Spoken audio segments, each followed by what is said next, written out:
Hello, good morning. Mohanlal മിഥുനത്തിൽ പറയുന്ന ഒരു ഡയലോഗുണ്ട്, ഒരു പുഞ്ചിരിയും മുഖത്ത് വാരിപ്പൂശി എന്ന്.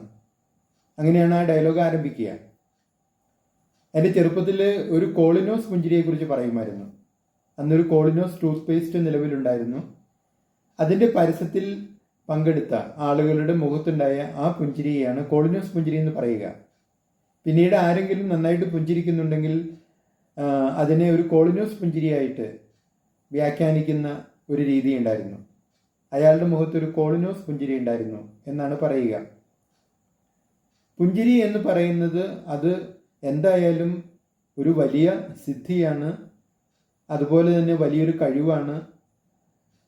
അതുപോലെ പുഞ്ചിരി കൊണ്ട് ഒരുപാട് യുദ്ധങ്ങൾ നമുക്ക് ജയിക്കാൻ കഴിയും. നമ്മുടെ സാധാരണ ജീവിതത്തിലുള്ള സംഘർഷങ്ങൾ നമുക്ക് ജയിക്കാൻ കഴിയും. കാരണം പുഞ്ചിരിക്കുമ്പോൾ നമ്മുടെ പുഞ്ചിരി അവരിന് കൊടുക്കുന്ന സന്ദേശം, ഞാൻ നിങ്ങളുടെ എല്ലാ ബലഹീനതകളോടെയും നിങ്ങളുടെ എല്ലാ കുറവുകളോടെയും നിങ്ങളുടെ എല്ലാ അഭിപ്രായ വ്യത്യാസങ്ങളോടെയും സ്വീകരിക്കുന്നു എന്നാണ്. അപ്പം ആ പുഞ്ചിരിയിൽ വാസ്തവത്തിൽ അഭിപ്രായ വ്യത്യാസങ്ങളോ അല്ലെങ്കിൽ സംഘർഷങ്ങളോ അല്ലെങ്കിൽ എന്താണോ അവിടെ നെഗറ്റീവായിട്ട് ഉടലെടുക്കുന്നത് അതെല്ലാം ആ പുഞ്ചിരിയിൽ അലിഞ്ഞു പോകും. അതാണ് പുഞ്ചിരിയുടെ ഒരു മാന്ത്രിക സ്പർശം എന്ന് പറയുന്നത്. നമുക്ക് കേരളത്തെ ഒരു പുഞ്ചിരിക്കുന്ന സംസ്ഥാനമാക്കി മാറ്റിയാൽ എന്താ?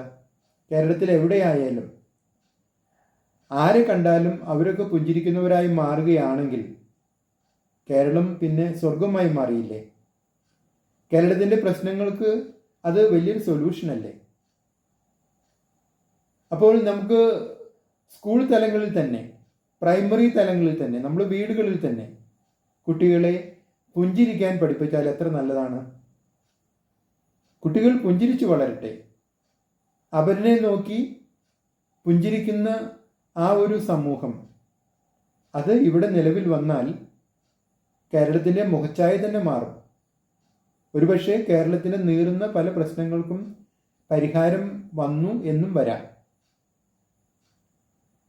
നിങ്ങൾ ഈ ചാനൽ ഇഷ്ടപ്പെടുന്നുണ്ടെങ്കിൽ ലൈക്ക് ചെയ്യുക, സബ്സ്ക്രൈബ് ചെയ്യുക, മറ്റുള്ളവർക്ക് ശുപാർശ ചെയ്യുക.